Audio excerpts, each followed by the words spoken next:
12ஆம் வகுப்பு மாணவர்களுக்கு பள்ளிகள் மற்றும் கல்லூரிகளுக்கு நாளை விடுமுறை என்ற மாதிரி ஊடகத்தளங்களில் செய்திக்குறிப்பானது வெளியாகி இருக்கிறது.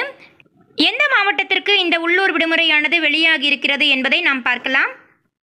திருவள்ளூர் மாவட்டம் திருத்தணியில் அருள்மிகு சுப்பிரமணிய சுவாமி திருக்கோவில் அமைந்துள்ளது. முருகனின் அறுபடை வீடுகளில் 5ஆம் படை வீடாக இந்த திருத்தணியானது திகழ்கிறது. அதாவது இந்த ஆண்டு ஆடி கிருத்திகை ஜூலை 29ஆம் தேதி, அதாவது நாளை திங்கட்கிழமை கொண்டாடப்பட உள்ள நிலையில் ஆடி கிருத்திகையை முன்னிட்டு திருவள்ளூர் மாவட்டத்திற்கு உள்ளூர் விடுமுறையை அறிவித்திருக்கிறார் மாவட்ட ஆட்சியர் திரு பிரபுசங்கர் அவர்கள். இந்த விடுமுறையை ஈடு செய்யும் விதமாக ஆகஸ்ட் 10ஆம் தேதி வேலை நாளாக செயல்படும் எனவும் மாவட்ட ஆட்சியர் அறிவித்திருக்கிறார். தொடர்ந்து பள்ளி மற்றும் கல்லூரிகளுக்கான அனைத்து தகவல்களையும் அறிந்து கொள்ள சேனலை மறக்காமல் சப்ஸ்கிரைப் பண்ணிக்கோங்க. நன்றி, வணக்கம்.